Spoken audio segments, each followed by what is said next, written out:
Daria Bruno. A lot of you know Daria. Daria does a fantastic job teaching women and helping. So come on over, Daria.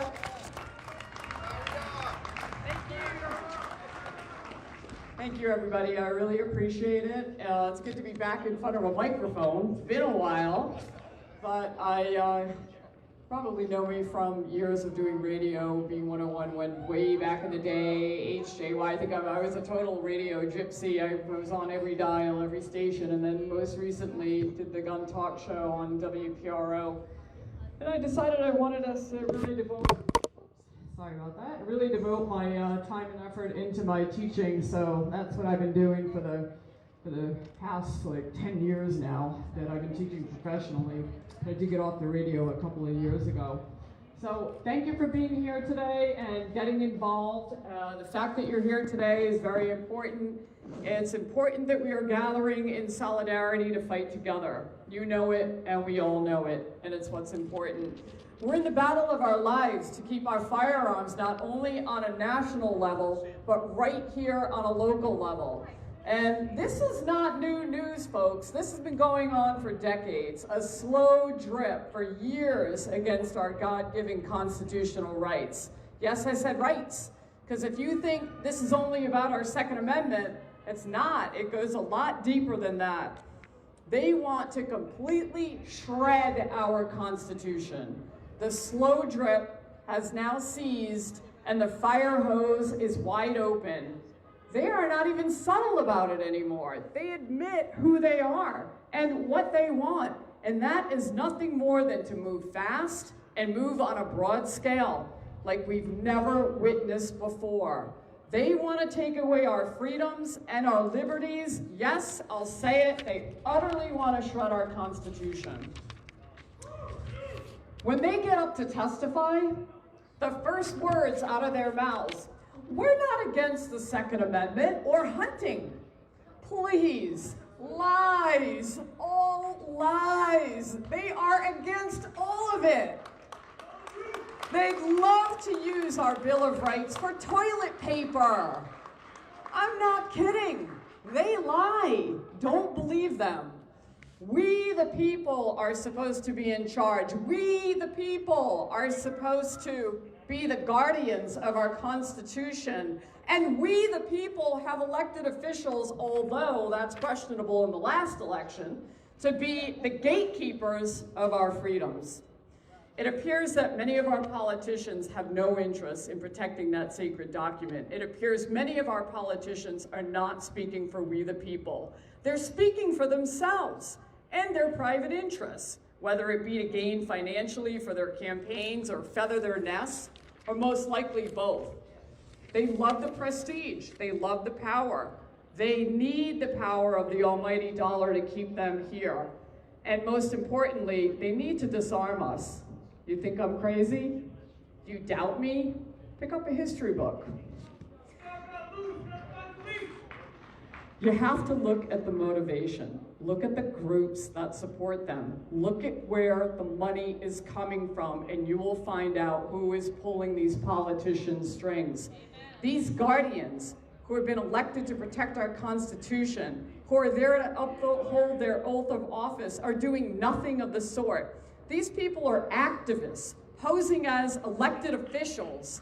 Their goal is their collective agenda, and that is not to execute the will of the people. It is solely to further their agenda. They have totally abdicated their responsibilities. They have a bigger threat. They have become a bigger threat to the safety and security of our public, of this nation. This is a total inversion of what should be happening. They're supposed to speak for us. They don't speak for themselves. Have we forgotten what the word representative means? You know what? I'm gonna go here, and I'm sure I'm gonna get a bunch of pushback from this, but I don't care anymore. The fight's on, folks. When Joe Biden says white supremacy is the biggest threat to our national security, I believe he's talking about his own people. Yes, they're white, they're supreme, they are elite, but most of all, their policies are endangering the American people and in some instances, even getting them killed. We don't have to look any further than the handling of the pandemic and all the information that's coming out now. Why should we believe anything they say or do that's acting on behalf of the safety and security of we the people? Every institution in America has been absolutely corrupted, to Hollywood, to elites, to academia, science. It's not hyperbolic to state that every institution of importance in America that can lead the way and call power to truth has been absolutely corrupted. And we're supposed to be relying on our representatives to speak the will of the people? Well, if we're looking to our elected officials for leadership, forget them. The only people we can rely on is us. We, the people. We are responsible for the truth now. The truth tellers are all of you. You've been lied to over and over and over again. These corrupt politicians who are pushing a very dangerous narrative and agenda, an agenda that's getting people hurt and killed. Now's not the time to throw up your hands and concede on anything. Any bill, any new gun law, that will not help, but in fact will hurt the citizens of Rhode Island. They get nothing. They have enough. We have plenty of laws on the books that don't even get enforced. We have solid, hardcore evidence of that at every turn. Go to Representative Gordon Rogers' Facebook page. You'll see examples of it. And by the way, I can't lump Rep. Rogers and a handful of other politicians that are here today I'm lumping them into the bad people, because these are the good people. They're definitely fighting for we the people. As a firearms instructor, over the last 16 months in particular, I've seen a dramatic increase in the amount of citizens wanting to get armed. You know who these people are? Well, you can take a look around, but it's not the usual suspects. The usual suspects are the ones the anti-gunners and the politicians like to pile on. You know, the white male clinging to his gun and his Bible. No, people, that has all changed and has changed dramatically. My main clientele right now is mainly Black, Hispanic, and Asian women and men. They're genuinely frightened by what's happening in our society right now. They're frightened to the point where they don't even want to let their children out of the house to play in the playground or the park anymore. They tell me this. This is why they're coming to me. I'm not making this stuff up either. Here's verbatim from a young Black Hispanic woman who wrote in her letter of need to the Providence Police Department to acquire a concealed carry permit. Here's what she wrote. I am a very well-respected member of my community, and I am a trusted personal care provider. COVID-19 has been a real challenge, both health-wise and financially, but I have persevered and have become stronger. These are indeed challenging times, but none that we give up on. Additionally, as a resident of Providence, every day I realize there is a need for more safety in my community. I definitely do not support defunding the police. If anything, I think they need more funding, especially in lower income communities, to protect those at risk of being victimized. Sadly, over the past year, 2020, with uprising political conflicts, racism, and alarming sex trafficking rates, navigating through this community alone as a woman can be extremely fearful and intimidating. Being able to secure my safety while out in the community conducting my financial business and in my financial home is extremely important to me. And that's just one of many letters that I have read from people looking to get concealed carry permits, and it's mainly a lot of minorities.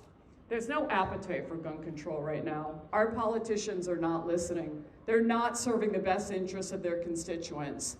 They're serving their own interests, because after all, they feel like they were elected, so they're smart, they know better than everybody else.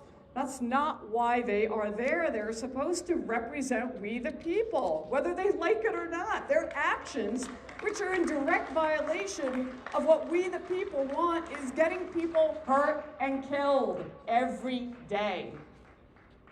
The polls are out, people. Biden can't win on gun control. According to a Rasmussen poll, Biden's handling of gun violence draws disapproval from 86% of Republicans, 56% of independents, and 37% of Democrats.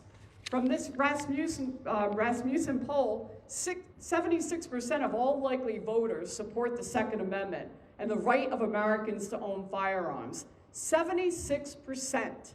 We're talking nearly 80% of all people that are likely voters. Nearly 80% of likely voters say, keep your hands off our guns.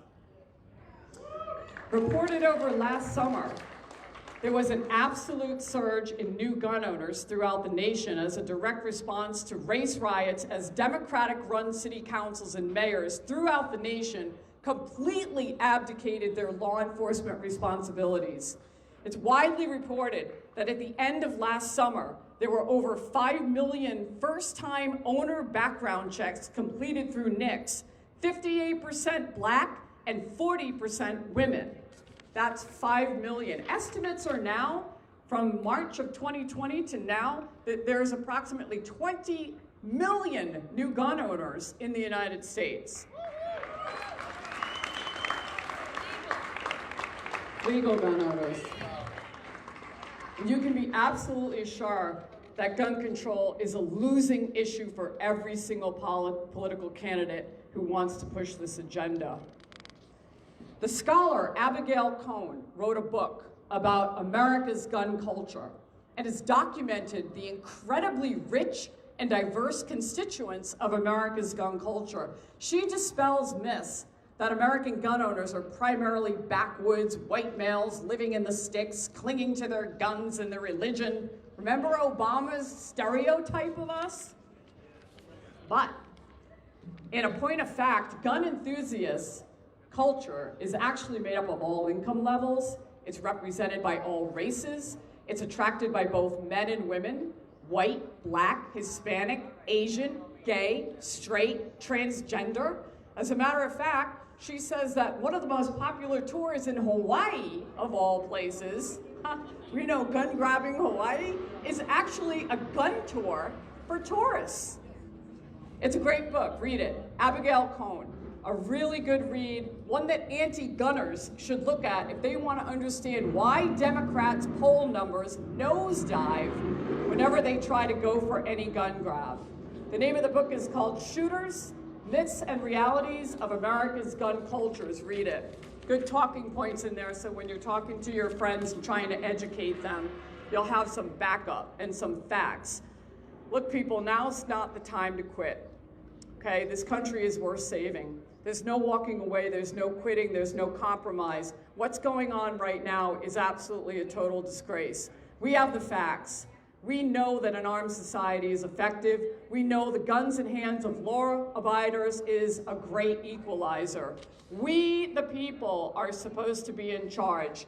We, the people, are the guardians. Don't forget that. Stand up, do whatever you can do, talk to people every chance you get, educate them, back up your positions with facts, something the gun grabbers never do. We need to be the ones who give power to the truth.